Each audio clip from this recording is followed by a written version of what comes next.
You made $10,000 last month. So why does your bank account still feel like you're broke? You've closed deals, stacked commissions, had months that most people dream about, and you're still wondering why it doesn't show. Your commission plan might be the reason why.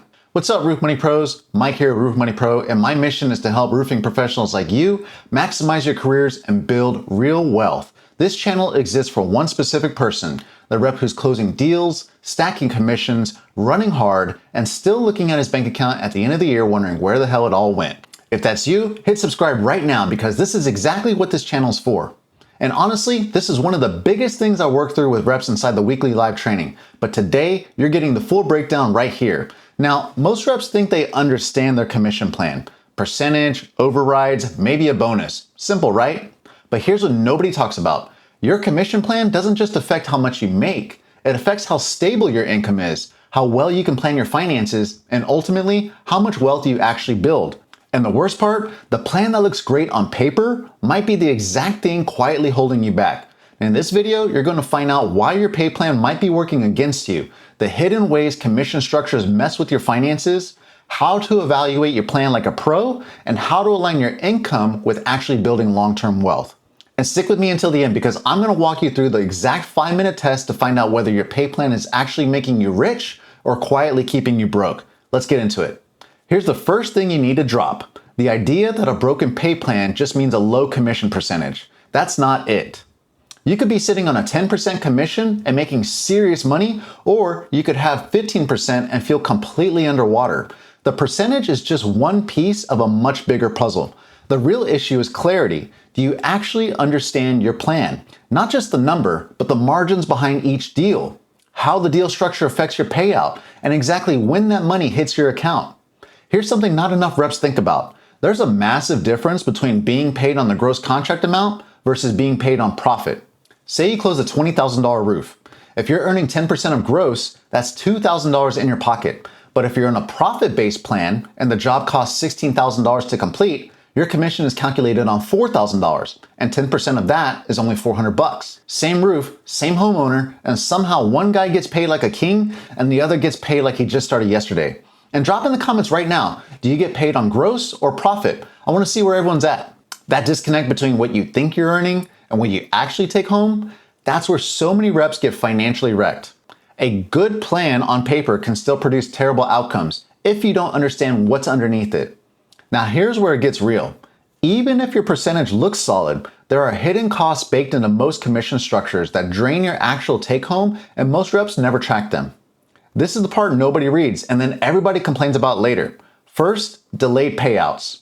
You close the deal, you celebrated, maybe even spend a little bit in your head, and then that money doesn't show up for a month and a half. Your bills though, right on time. Second, chargebacks and clawbacks. Most reps gloss right over this in their contract, but if a customer cancels, disputes a job, or there's a material issue, that money can come right back out of your next check. Sometimes weeks later on a deal you already mentally deposited. I found out that apparently some of my teammates had to work out payback terms because the entire chargeback amount would have taken them out completely. That's not a situation anyone wants to be in. Third, what if your company controls the primary lead flow and that dries up? Your income dries up with it. You're not just a sales rep at that point. You're fully dependent on someone else's marketing engine to survive. I've been there too. All of this makes budgeting feel impossible, investing consistently feel like a fantasy, and it pushes you into big month survival mode where you need one massive check just to catch up from a slow stretch. This is exactly what I break down step by step in my free live training every Wednesday, how to actually structure your income so these gaps don't wreck you. I'll drop the link in the description below. Now let me ask you something. Have you ever had a big month and somehow felt more stressed the month after? That's not a coincidence. That's what income instability actually feels like in real life. When your income is unpredictable, your financial decisions suffer. You overestimate what you'll make in a year. You underestimate your tax burden. You spend like it's summer in January and then summer ends. Here's the brutal truth about taxes that a lot of reps find out the hard way. As a 1099 contractor, you're not just paying income tax. You're paying self-employment tax on top of that, about 15.3% right off the top before federal state income tax ever touch it. Nothing like making $10,000 in a month and realizing Uncle Sam is waiting with his hand out for about $3,000. So if you made $120,000 last year, your real take-home after taxes could easily be closer to $75,000 to $80,000, depending on your state and tax situation. That's a significant gap between what you think you made and what you actually kept. And income instability compounds over time. One slow season doesn't just hurt that month. It sets back your savings, delays your investments, and can completely derail any financial momentum you'd built. It's not just an inconvenience. It can be a wealth-building killer. Now here's the section that's going to sting a little.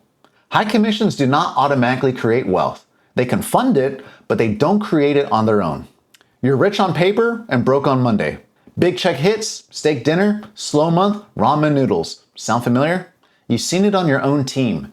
Big earner, always talking about what they're closing, and then the slow season hits and suddenly they're gone.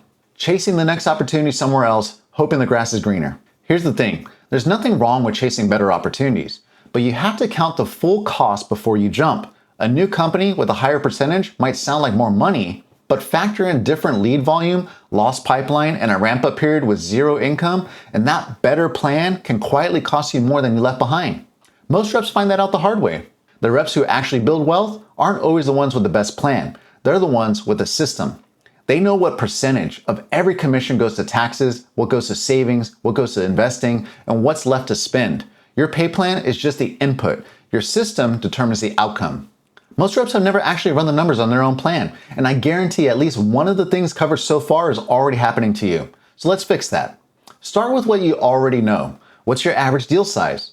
What's your commission per deal after you understand whether you're on gross or profit? And how long does it actually take from the moment you close to the moment you get paid? Then zoom out. Look at your last 12 months. What was your best month, your worst, your average? And how wide is that gap? Because a rep making $8,000 a month consistently is in a stronger financial position than a rep averaging $12,000 but swinging between $3,000 and $22,000 month to month.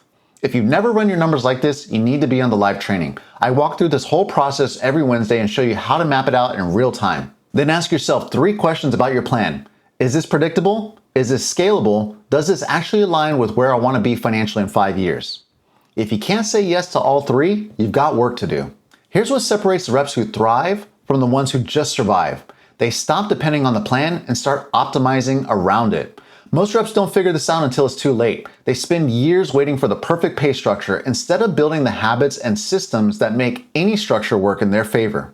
Top reps focus on what they can control: consistency, deal quality, and follow-up, not just hunting big scores. Building a reliable pipeline that produces predictable income month after month. They also build their own systems outside the company structure. They track their own pipeline. They know their personal closing rate. They know their income trends better than their manager does. And they build a financial structure that doesn't require a great month just to stay okay. That starts with separating tax money the second a commission hits, then building a 3-month income reserve before anything else, then, and only then, thinking about investing. We've all had that "I'll figure it out later" moment, and later shows up real fast. All right, grab a pen for this. Seriously, this is the exact reason people stay stuck. Most reps evaluate a commission plan on earning potential alone, but few ever ask, what does this plan actually allow me to keep and build? Here's a story that made this concrete for me. My company changed the compensation model 3 times in my first year. 3 times. First, it was straight commission, then a tiered plan, then finally they settled on a small base salary with a reduced commission. And when that last change hit, my income on paper got cut almost in half. I had a decision to make: walk or stay. But before I did anything emotional, I ran the numbers. The company was taking that money and pouring it into marketing leads. All I'd have to do is close. So I asked one question: if I get a consistent, steady flow of leads, what does my income actually look like? The answer was clear. A smaller percentage, but with more deals and less time prospecting neighborhoods in the heat all day, could easily outperform a higher percentage with inconsistent deal flow. As long as lead volume held, I wouldn't just survive, I'd prosper. That's the kind of thinking most reps skip, and it costs them. Here's your 5-minute test. Take your average deal size, multiply it by your realistic monthly deal count, apply your true commission rate, gross or profit, whichever applies to you, and then subtract 25 to 30% for taxes. What's left? Now ask, can I save consistently on this number? Can I build reserves for the slow seasons? Can I invest regularly? If the answers are no, it doesn't matter how high your upside looks on a great month. You're on a financial treadmill, and the longer you stay in the wrong system, the more it costs you.